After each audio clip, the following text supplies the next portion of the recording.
The fluorescent lights of Castellan Industries' top floor had never felt so cold. Victoria Castellan, the 34-year-old CEO worth $500 million, stood before the floor-to-ceiling windows of her corner office. Watching the city lights blur through tears she refused to let fall. In 3 hours, she would walk into the annual shareholders gala, the most important night of her career, and face 200 people who expected perfection. They would see the woman who'd tripled company profits in 5 years. They wouldn't see the truth, that she was utterly devastatingly alone. Her phone buzzed for the 40th time. Another text from her assistant about seating arrangements, about speeches, about appearances. Always appearances! Victoria's hand trembled as she silenced it. What no one knew, what no one could know, was that her ex-fiancé, Marcus, would be there tonight with his new girlfriend. The same man who'd told her 6 months ago that loving her was like trying to hug a glacier. The same man who'd be watching when she walked in solo again, confirming every whisper that she was too driven, too cold, too married to her work to ever be truly loved. She couldn't do it. Not alone. Not again. The cleaning cart's squeaky wheel announced its arrival before she saw him. Victoria turned to find Thomas Rivera, the night janitor, pausing apologetically in her doorway. He was probably in his late 30s, with kind eyes that crinkled at the corners, and paint stains on his work boots that suggested a life beyond these halls. "I'm sorry, Miss Castellan, I can come back." "Wait!" The word escaped before she could stop it. Thomas froze, clearly surprised. In 5 years, she'd probably spoken to him 3 times, and never more than a polite nod. Now, with desperation clawing at her chest and the gala looming like a guillotine, Victoria heard herself say something completely insane. "I need to ask you something. Something strange."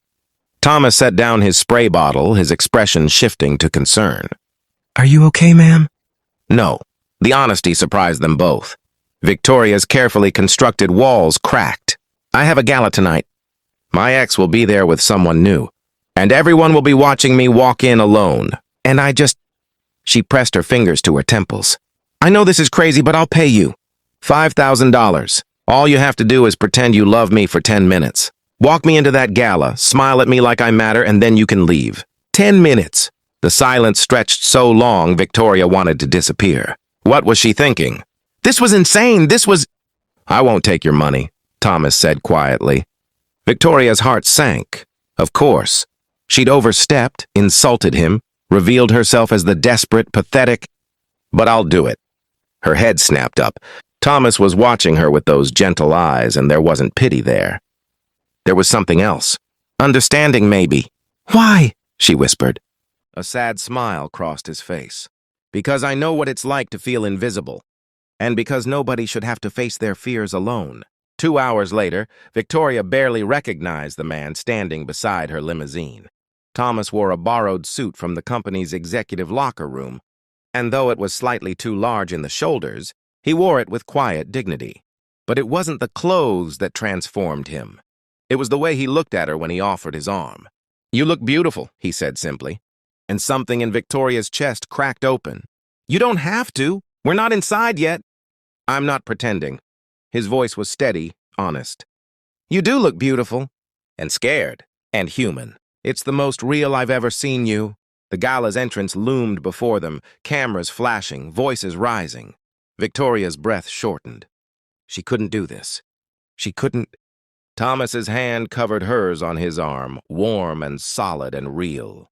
"Hey, look at me." She did. "You've built an empire. You've changed thousands of lives through your company's work. One room full of people doesn't get to define you. But if it helps, I'm right here, for however long you need." They walked in together. The room's reaction was immediate, heads turning, whispers spreading like wildfire. Victoria felt the weight of 200 stares. Saw Marcus across the room with his girlfriend, saw the board members exchanging glances. Her heart hammered.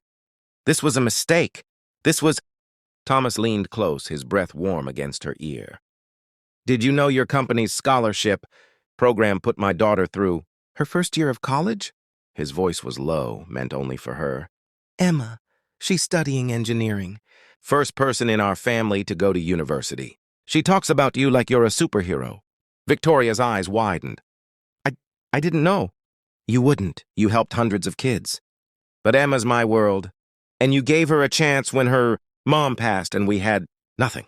His hand pressed gently against her back, steadying her. So when you wonder if you matter, if any of this matters, remember that somewhere in Boston, a 20-year-old girl is designing bridges because you saw value in people like us. Something broke in Victoria then. Not in a bad way, in the way a dam breaks to let the river flow free. Her eyes filled with tears she'd held back for months. 10 minutes are almost up, she whispered, though she didn't want them to be. Then let's make them count. Thomas turned her gently toward him, there in the middle of the gala floor, and suddenly nothing else existed. Not Marcus, not the cameras, not the whispers. You asked me to pretend to love you, Thomas said softly. But here's the thing, Miss Castellan, Victoria. I've watched you for 5 years. I've seen you work until 3 a.m. on projects that help people. I've seen you cry in your office when you thought no one was looking after. You laid off 20 people, and then I saw you personally write recommendation letters for every single one. I've seen you leave half your lunch for the security guard who forgot his meal. I've seen your humanity when you thought no one was watching. His thumb brushed away the tear sliding down her cheek. I don't know how to pretend to love someone like that. Because from where I'm standing, it wouldn't be pretending at all. The world stopped. In that crystallized moment, Victoria understood something profound. She'd spent years building walls to protect herself from feeling invisible, never realizing she'd made herself invisible in the process. She'd forgotten that love, real love, isn't found in galas and grand gestures. It's found in quiet moments and honest eyes, and someone seeing you when you can't see yourself. Dance with me? She asked, her voice breaking. I thought you'd never ask. They danced, and it wasn't perfect. Thomas admitted he'd learned from YouTube videos while his daughter practiced for prom. Victoria stepped on his feet twice. But when the song ended, they were both laughing, and Victoria couldn't remember the last time she'd felt so light. Your 10 minutes are up, she said, not letting go.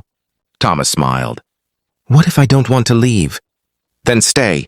Not as my pretend anything, just stay. I'm a janitor with paint-stained boots in a one-bedroom apartment, he said gently. Your world and mine. My world is empty, Victoria interrupted. Yours is full of a daughter you raised alone, art you create after midnight, and a heart big enough to help a stranger falling apart. So maybe it's not about our worlds. Maybe it's about building a new one, together. Across the room, Marcus watched, but Victoria didn't care anymore. She'd spent so long trying to be invincible that she'd forgotten the strength it takes to be vulnerable, to be seen, to be human. Thomas took her hand, not as a janitor or a pretend date, but as a man who saw her. Really saw her. My daughter's going to love this story, he said. Victoria laughed through her tears. Our daughter?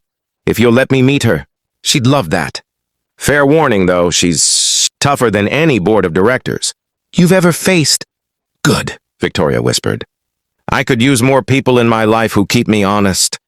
They stayed far longer than 10 minutes. They stayed until the gala ended, talking about everything and nothing, his art, her fears, his daughter's dreams, her hope that maybe, just maybe, she could learn to be more than her title. When they finally left, walking into the cool night air together, Victoria realized something miraculous. She'd asked a stranger to pretend to love her for 10 minutes, and he'd shown her what real love looked like instead. Sometimes the most extraordinary love stories begin with the smallest acts of courage. The courage to ask for help, the courage to say yes, and the courage to believe that you deserve to be seen. And sometimes, the person who sees you best is the one you never noticed was watching all along, believing in you when you'd forgotten how to believe in yourself.